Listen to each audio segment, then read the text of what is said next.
Aujourd'hui, Brian Coquard est matinal, il arrive le premier au bus avec 40 minutes d'avance. Ouais, j'étais au contrôle ce matin, du coup ça m'a tout décalé. 7h30 j'étais debout. Le réveil était prévu à 8h45 normalement. Et du coup je m'ennuie un peu dans la chambre. J'étais en train de m'endormir dans mon lit comme ça, là, à traîner, c'est que je me suis dit aussi bien venir prendre un café parce que sinon ça va être un peu dur de se décoller du lit.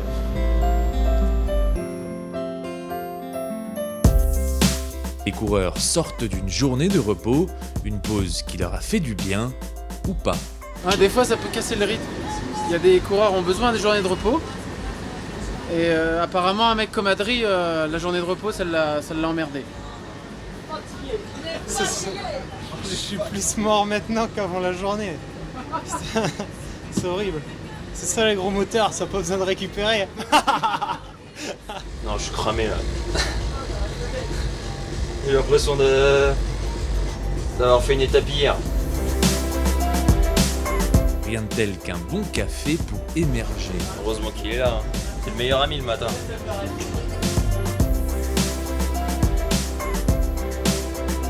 La journée de repos permet de se relâcher et du coup après il faut remettre en route. Mais je pense qu'aujourd'hui avec le profil de l'étape on va vite être dans le vif du sujet.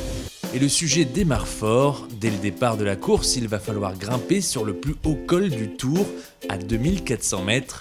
Mais l'arrivée a des chances de se jouer au sprint, alors au briefing, on met en place la stratégie.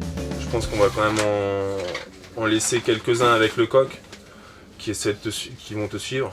Ce sera aussi à toi de gérer les troupes si tu as besoin le coq, si tu sens qu'il y a un petit trou à boucher. L'idéal c'est qu'on en ait un devant.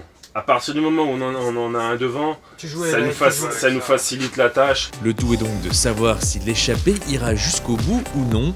Mais pour Adrien, son objectif est tout autre. Moi la grande question c'est de savoir si je vais passer l'étape avec le peloton ou avec mes copains les gros culs dans le gros péto. C'est ça la question qui me tracasse un peu. 200 bornes à 15 à tourner à bloc pour être dans les délais, ça ferait chier quand même.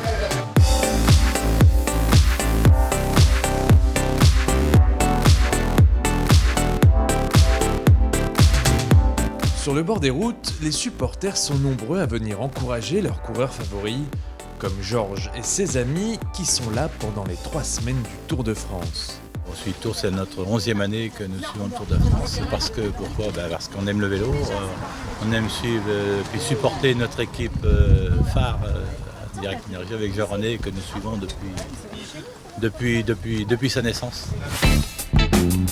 L'échappée du jour tiendra jusqu'au bout. Composée notamment de Sagan et Matthews, Sylvain Chavanel en a fait partie jusqu'à une dizaine de kilomètres de l'arrivée. De toute façon c'était cuit, hein. Même arrivé avec eux, hein, c'était cuit d'avance. Hein.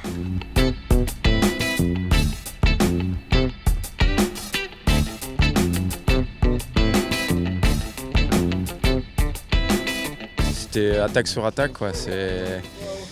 Une fois qu'on suivit une attaque, il fallait pouvoir récupérer et on ne pouvait pas y retourner tout de suite sur une autre attaque. Donc, Demain, le plat fait son grand retour pour une arrivée à Montpellier qui devrait offrir à Brian Coquard une nouvelle chance de s'imposer.